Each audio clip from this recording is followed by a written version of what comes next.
కీర్తనల గ్రంథము 16వ కీర్తన 6వ వచనం నేను చదువుతున్నాను, గమనించండి. కీర్తనల గ్రంథం 16వ కీర్తన 6వ వచనం. మనోహర స్థలములలో నాకు పాలు ప్రాప్తించెను, శ్రేష్టమైన స్వాస్యము నాకు కలిగెను.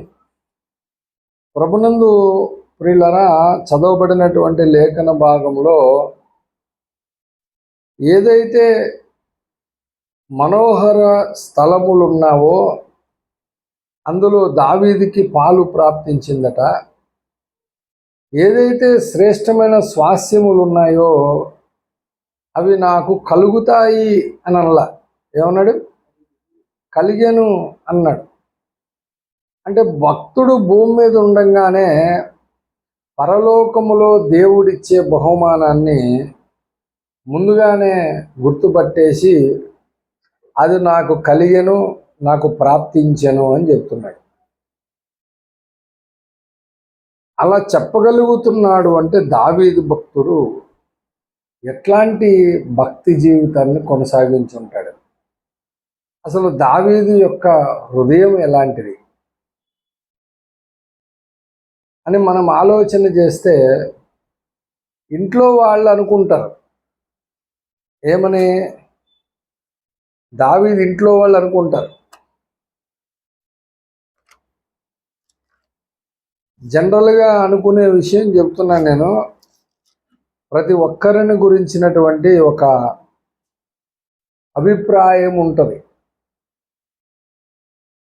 మన భక్తి జీవితం, మన విశ్వాసము, మన ప్రార్థనా జీవితం, ఏకాంత గదిలో దేవునితో మనం గడిపే సమయం,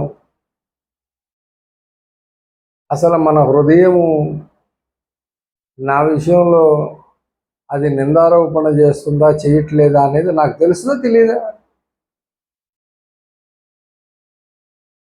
యోబు అన్నాడు, నా ప్రవర్తన అంతటి విషయములో నా హృదయము నన్ను నిందించలేదు. ఉందా ఆ వచనం? చూద్దాం, అది చూసి చూద్దాం ఒకసారి. యోబు గ్రంథము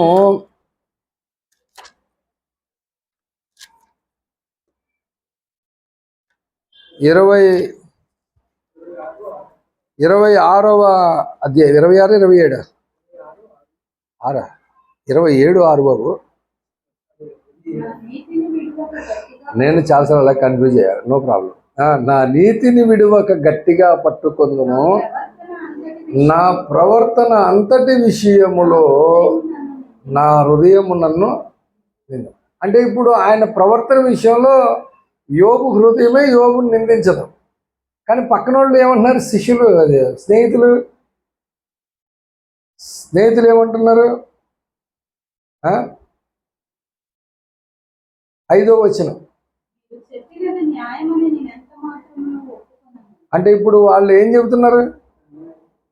నువ్వు అన్యాయం చేస్తున్నావు అని చెప్పి అంటున్నారు. కానీ ఆయన ఏమంటున్నాడు?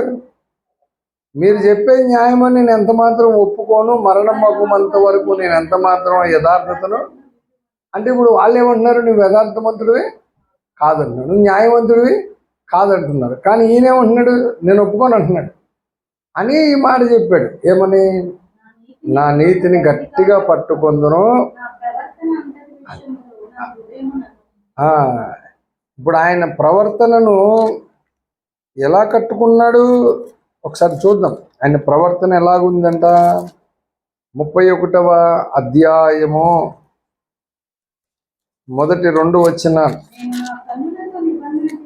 నేను నా కన్నులతో నిబంధన చేసుకొని ఉన్నాను, కన్యకను నేను ఎలాగూ చూచుదును.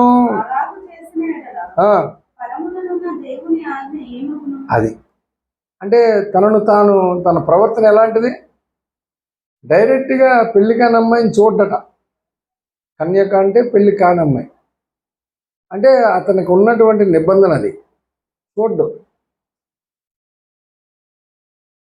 కాబట్టి ఇట్లాంటి నిబంధన చేసుకున్న వాళ్ళు ఎంతమంది ఉంటారు?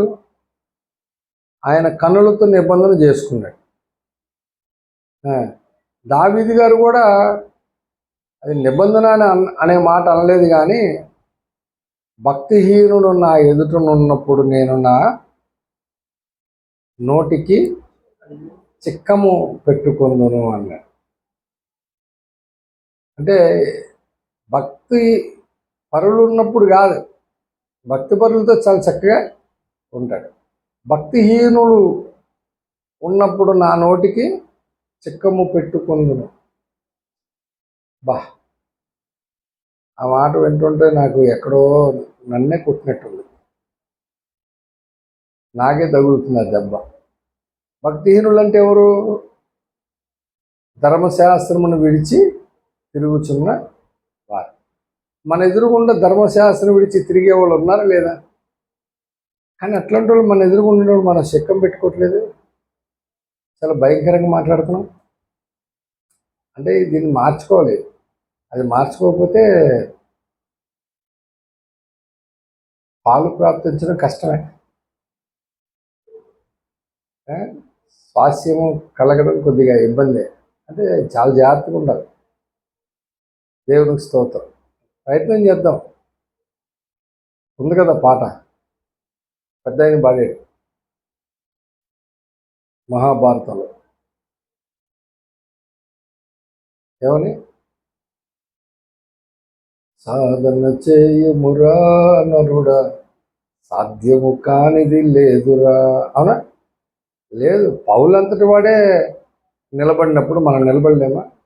అంటే వాక్యం చెప్పేటప్పుడు ఎక్కడో నాకు హృదయంలో గుచ్చుకుంటుందంటే నేను నోటికి చిక్కం పెట్టుకోవట్లేదు. అంటే మనం చిక్కం పెట్టుకోవాలి.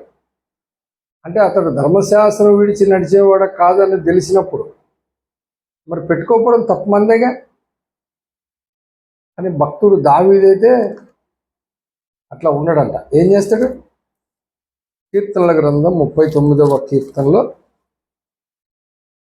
నా నాలుకతో పాపము చేయకుండునట్లు నా మార్గములను జాగ్రత్తగా చూచుకుందును. భక్తిహీనుడు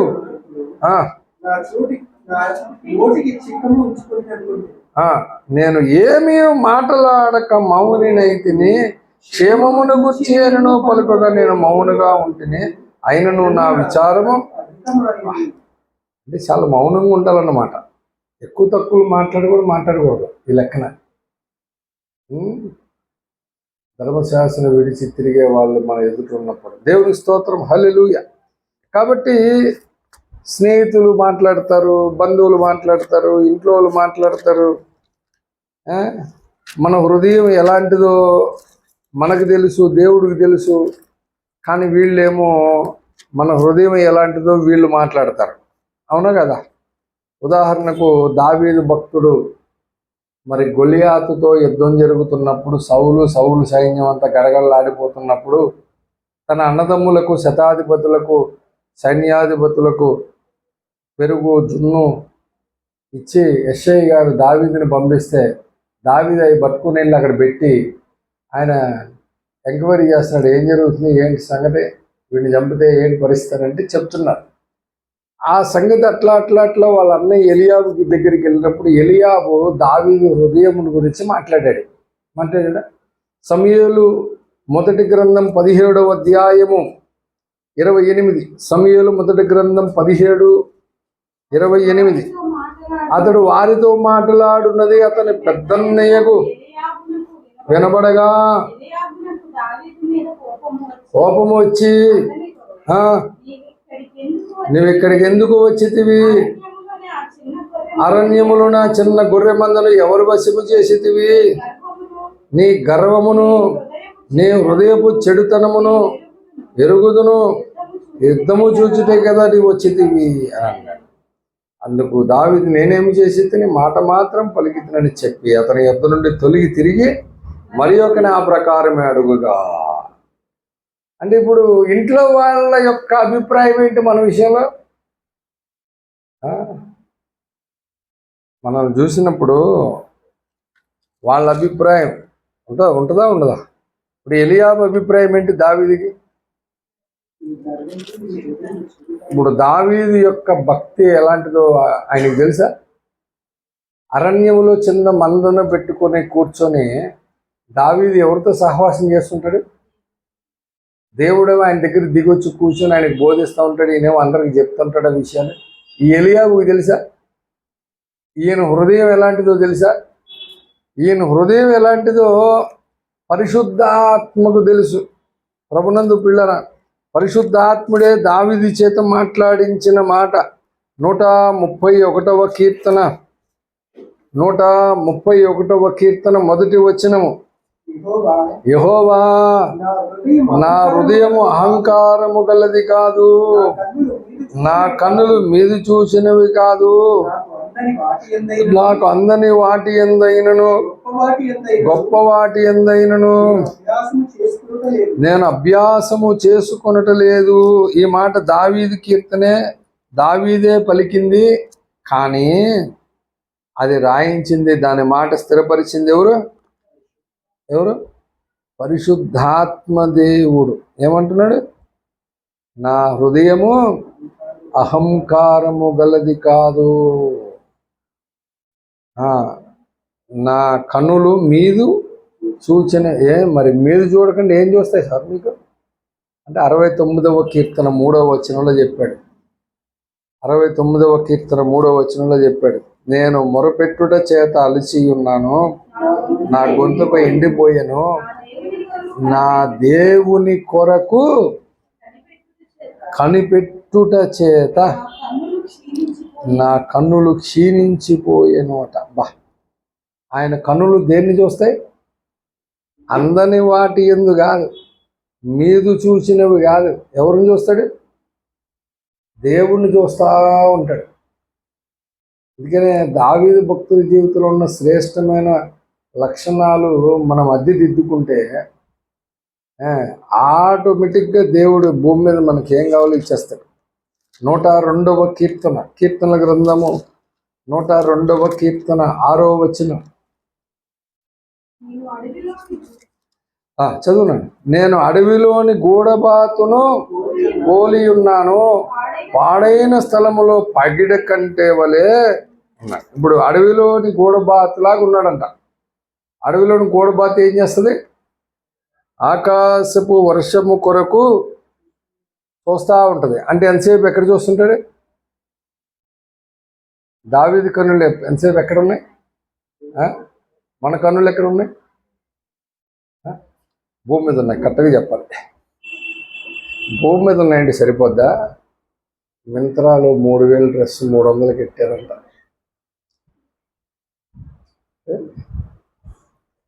మీరు ఎప్పుడైనా ఆడపిల్లలు ఫోన్లు చూస్తున్నప్పుడు సైలెంట్గా చూడండి. వాళ్ళ మింత్రాల డ్రెస్సులన్నీ 300 చాలా తక్కువ. డాడీని అడిగితే ఏమంటాడు? ఏంటో మొన్నగా కొన్నాను అంటాడు. ఆయన ఇప్పుడే ఇట్టాడు, వాళ్ళు ఇట్టాడు, నెన్నీళ్ళు కొనుక్కొచ్చుకున్నా, దానికంటే ఇది బాగుంది, ఆ రిటర్న్ తీసుకోడు. అవునా కాదా? కాదంట గ్లోరీ. చూస్తా ఎప్పుడో సైలెంట్ ఫోన్ చూస్తూ ఉంటుంది. అడిగిన వాళ్ళు మమ్మీ కొనిపెట్టదా? అది ఫిక్స్ అయిపోయినట్టుంది. అది ఎట్లాగొట్లా సాధించే వాళ్ళు కొంతమంది ఉంటారు, అది చూస్తూనే ఉంటారు. అట్లా దాన్ని సాధించుకునే అవకాశం ఉంది కాబట్టి చూస్తారు. కాబట్టి చాలామంది కళ్ళు అందని వాటి ఎందు ఉంటాయి, మీదు చూచినవి ఉంటాయి. అందుకనే మొన్న ఎప్పుడో వాక్యం చెప్పినప్పుడు చెప్పా, ఏమని? అందరూ ప్రతిరోజు జరిగే కూటాలు ఉంటాయి కదా. నేను అందుకే చెప్పాను, నిన్న చర్చిలో ఒక అనౌన్స్మెంట్ చేశా స్తుతి ఆరాధనలో, ఆదివారం చేయనని చెప్పా. ఎందుకు చేయనన్నాను? చాలా ప్రతి వారం ప్రతిరోజు మనకి ఏదో ఒక ప్రేయర్ మీటింగ్ ఉంటుంది. ఉద్యోగంలో ఉండి వర్క్లో ఉన్నోళ్ళు రాలేకపోతే నో ప్రాబ్లం. 7:30 నుంచి 9 వరకు జరిగే ప్రోగ్రాము. ఆ టైంలో వర్క్లో ఉన్నాను, ఆఫీస్లో ఉన్నాను, డోంట్ వరీ, పర్వాలేదు. దేవుడు చూస్తున్నాడు, నేను చూడకపోయినా. కానీ ఇంటికాడ ఖాళీగా ఉన్నాం రూమ్లో, ఖాళీగా ఉండి ఆడితో ఈడితో పిచ్చాపట్టేసి మాట్లాడి అటు తిరిగి ఇటు తిరిగి. కొంతమంది వాళ్ళతో పాటు పనిచేసే వాళ్ళే, వాళ్ళతో పాటు ఉండేవాళ్ళే వాళ్ళు వస్తారు, పక్కన వాళ్ళు రారు. నీకు వర్క్ ఉండి ఆఫీస్ ఉండి నువ్వు రాలేకపోతే ఓకే, కానీ మరి వర్క్ లేనప్పుడు ఫ్రీగా ఉన్నప్పుడు ఏం చేయాలి? రావాలొద్దా? ఆ టైంలో మనకి బాగా ఏదో పెద్ద వర్క్ ఉన్నట్లుగా మనం ఏం చేస్తుంటాం, కొంతమంది గేమ్స్ ఆడుతుంటాం, టైం తెలియదు దాంట్లో. కొంతమంది ఏమో ఏదో ఒకటి పెట్టుకొని ఆ టైంలో చూస్తుంటారు, వేరే టైంలో చూడు పర్లేదు. వినరు. నేను చెప్పాను మొన్న, బాబు నువ్వు ఆ కోటాలకు వస్తే ఎప్పుడొకప్పుడు ఏదో టైంలో నేను చెప్పిన మాట గుర్తొస్తుంది. నేను ఇక్కడే ఆదివారం చెప్పానేమో గుర్తులేదు. పేతురు రాసిన మొదటి పత్రిక 5వ అధ్యాయము 6వ వచనం, లాస్ట్ వీక్ అనుకుంటే చెప్పాను, లాస్ట్ వీకేనా, 6వ వచనం, దేవుడు తగిన సమయమందు మిమ్మల్ని హెచ్చించున్నట్లు ఆయన బలిష్టమైన చేతి కింద దీన మనస్కులయ్యుండు. అవునా? మరి అట్లా ఉండాలి. మరి ఆ టైం వచ్చేదాకా వెయిట్ చేయాలి. దావీదు 12 గోత్రాల మీద రాజు అయ్యేంత వరకు అసలు ఆయనకున్న సహనం, ఆయనకున్న ఓర్పు చాలా గ్రేట్. అభిషేకం పొందిన తర్వాత కొన్ని సంవత్సరాలు పట్టింది రాజు అవ్వడానికి. ఇలా అభిషేకం పొందగానే రేపు వెళ్ళి ఆయన రాజుగా చేయలేదు. మనం కూడా చాలామంది అట్లాగే ప్రయత్నాలు చేస్తుంటాం. మన ఎక్స్పెక్టేషన్స్ వేరుగా ఉంటాయి, కానీ దేవుడి ఎక్స్పెక్టేషన్స్ వేరుగా ఉంటాయి. ఎందుకు అంటే ఆయన అనుకున్నట్లుగా మన తలంపులు, ఆలోచనలు, మాటలు అన్నీ ఉండాలి. ఉంటే ఆటోమేటిక్గా సమయం వచ్చేదాకా ఆ దీన మనసు కలిగి ఆ బలిష్టమైన చేతి కింద ఉంటాం. కానీ మనం ఆయన చేతి కింద ఉండమే, ఉండగాంచి అంత ప్రాబ్లం. ఆయన అన్ని రిస్ట్రిక్షన్స్ పెడుతుంటాడు, అన్నీ పెడతాడా లేదా? చాలా పెడతాడు. కాబట్టి ప్రభునందు ప్రియులారా, భూమి మీద బ్రతికుండగానే మనోహర స్థలములో పాలు ప్రాప్తించనని, శ్రేష్టమైన శ్వాసం నాకు కలిగినని దావీదు చెప్పడానికి గల కారణము, దావీదు దేవుని హృదయానుసారుడైన మనుష్యుడు. దావీదు దేవునికి ఇష్టానుసారుడైన మనుషుడు. దావీదు దేవుని చిత్తానుసారమైన మనస్సు కలిగిన. ఇలా ఎన్నో ఉన్నాయి చెప్పుకోవడానికి. మొత్తం తిరిగేస్తే గంటల గంటల ప్రసంగం దాని మీద చేయొచ్చు. అవన్నీ నేను చేయట్లే. ఇప్పుడు నేను ఒక పాయింట్ చెప్పా, ఏమోనంటే నీ ఇంట్లో వాళ్ళు, నీ పక్కన వాళ్ళు నీ గురించి ఏమన్నా అనుకోని, అరే నీ హృదయ గర్వము చెడుతనం నేను ఎరుగుదును, నీ గర్వము నీ హృదయ చెడుతనం నేను ఎరుగుదును అన్నాడు ఎలియాబు. అన్నాడు కదా. ఎందుకన్నాడు అలాగా? బాధ. తైలపు కొమ్ము తీసుకొని సమూయేలు ఇంటికి వస్తే యెష్షయి గారు నిలబెడితే ఈయనే అనుకుని లేచాడు. దేవుడు కూర్చో అన్నాడు.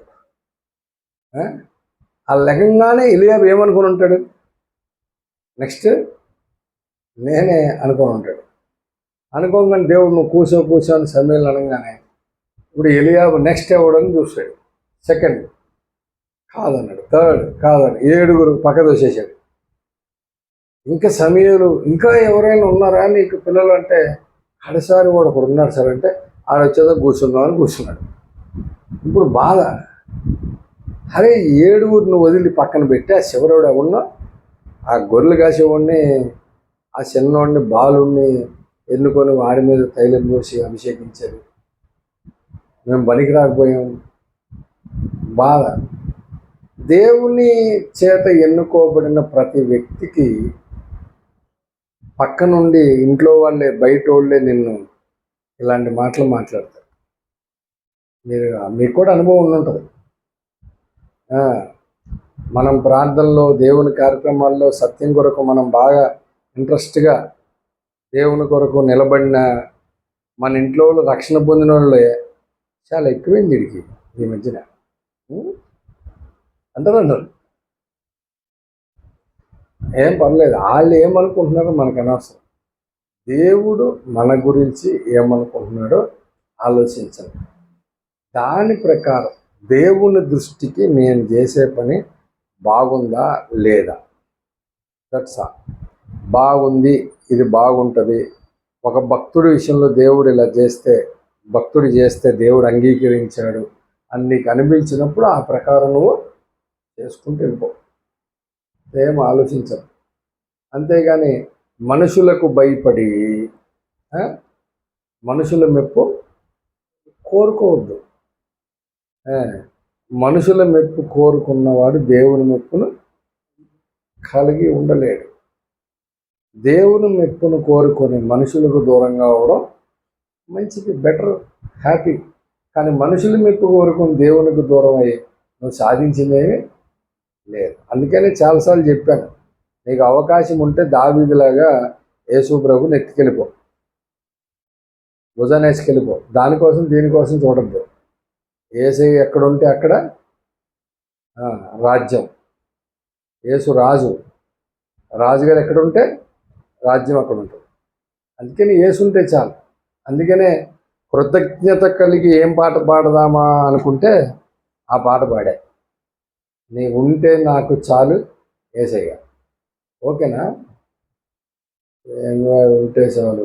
బోళ్ళని బాధ్యతలు ఉన్నాయి, బోళ్ళని అప్పులు ఉన్నాయి, ఈఎంఐలు బోళ్ళని ఉన్నాయి, బోళ్ళంత ప్రాబ్లము, ఇబ్బందులు ఈ బోళ్ళని ఉన్నాయి. నువ్వుంటే చాలు అని చెప్పానంటే ఆయన ఉంటే చాలా. ఆయన ఉంటాడు, మనం చేయాల్సింది మనం చెయ్యాలి. ఆయన ఉన్నాడు కదా అని చెప్పి గ్లోరీ ఎగ్జామ్కి వెళ్ళటం మానేసింది అనుకో,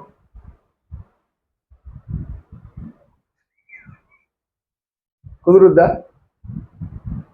కుదరదు, కుదరదు. ఎట్లాగా ఉండాలంటే మన విశ్వాసం, మన నమ్మిక ఎట్లాగా ఉండాలంటే, ఓ బుక్లో చదివాను, చిన్న బుక్లో ఒక చిన్న పాప ప్రార్థన చేస్తున్నారు. చిన్నోళ్ళకి బాగా తెలివితేటలు ఎక్కువ ఉంటాయి. వాళ్ళు అడిగే క్వశ్చన్ కూడా మనం కొన్నిసార్లు కంగు తింటాం. 5 ఏళ్ళు 6 ఏళ్ళు పాప ప్రార్థన చేస్తున్నారు, ప్రభుతో మాట్లాడుతున్నారు.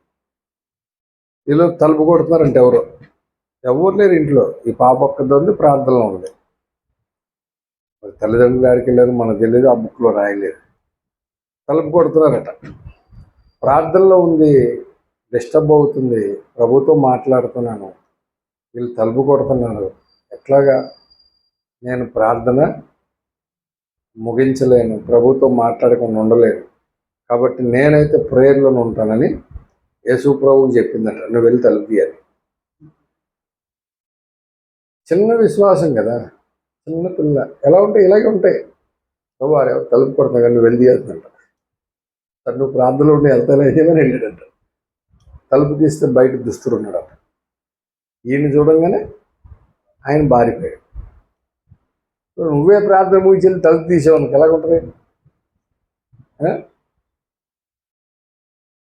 వాడు లోపలికి వచ్చేవాడు కదా. అట్లా ఉంటుంది మన పరిస్థితులు. మనం అట్లా ఉండకూడదు. ఆ చిన్నపిల్ల ఎలాగుందో అందుకనే యేసు ప్రభు వారు పరలోక రాజ్యంలో ఎవడ గొప్పవాడు అడిగితే ఏం చెప్పాడు? ఒక చంటి బిడ్డను తీసుకొచ్చి నుంచోబెట్టి, ఈ చంటి బిడ్డలు లాంటి వారైతేనే కానీ ఎవడు గొప్పవాడు తర్వాత సంగతే, పరలోక రాజ్యంలో ప్రవేశించడం కష్టం అన్నాడు. అట్లాంటి విశ్వాసం పట్టుదలతో దేవుని సన్నిధిలో మనం కొనసాగినప్పుడు భూమి మీద ఉండగానే దావీదులాగా మనం కూడా స్వాస్యమును చూడొచ్చు, స్వాస్యమును పొందుకోవచ్చు. అంటే భాగ్యం ప్రభు మనకు దయచేయను గాక. ఆమె రండి ప్రార్థన చేసు.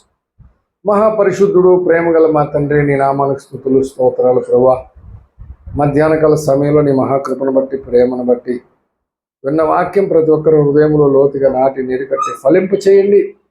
మీ ఆత్మతో నింపండి అయ్యా. వాక్య ప్రకారం నడుచుకునే కృప దయచేయండి. దావీదు వలె భూమి మీద ఉండగానే నీ స్వాస్యములను, బహుమానాలను పొందుకునే కృపను, చూడగలిగే కృపను, పౌలులాగా నీతి కిరీటం ఉంచబడి ఉన్నదని చెప్పగలిగే కృపను, అబ్రహాము వలె పునాదులు కలిగే పట్టణమును చూడగలిగే కృపను, మోషేలాగా నాయన ఇదిగో ప్రభువా పరలోకములో కలుగు బహుమానం మీద దృష్టి ఉంచగలిగే కృపను, పౌలులాగా మహిమ అంతకంతకు మహిమ నాయన ఇదిగో ప్రభావం ఎక్కువయ్యేటట్లుగా మేము చూడగలిగే కృపను, నిదానించి చూచే కృపను మాకు అనుగ్రహించి నీ కృపలో భద్రపరిచి మహిమ ఘనత ప్రభావాలు పొందమని చిన్ని ప్రార్థన అంగీకరించి దీవించమని నజరేయుడైన యేసుక్రీస్తు నామమున ప్రార్థించి అడిగి వేడుకొనుచున్నాను పరమ తండ్రి. ఆమె తండ్రి అయిన దేవుని ప్రేమ, ప్రభువైన యేసుక్రీస్తు వారి కృప, పరిశుద్ధాత్మ సహవాసము ఇప్పుడు ఎల్లప్పుడూ రాకడ పర్యంతరకు సదా తోడై ఉండి నడిపించును గాక. Amen, amen, amen. యేసు రక్తమునకు జయం, శిలువ రక్తమునకు జయం. ప్రభు యేసునామ సంపూర్ణ విజయం కలుగును గాక. ఆమెన్. అందరికీ వందనాలు. Praise Lord. యవనస్తులు చకచక సర్దేసి కిందకి వెళ్ళిపోయి భోజనం పట్టుకొచ్చేసేయండి.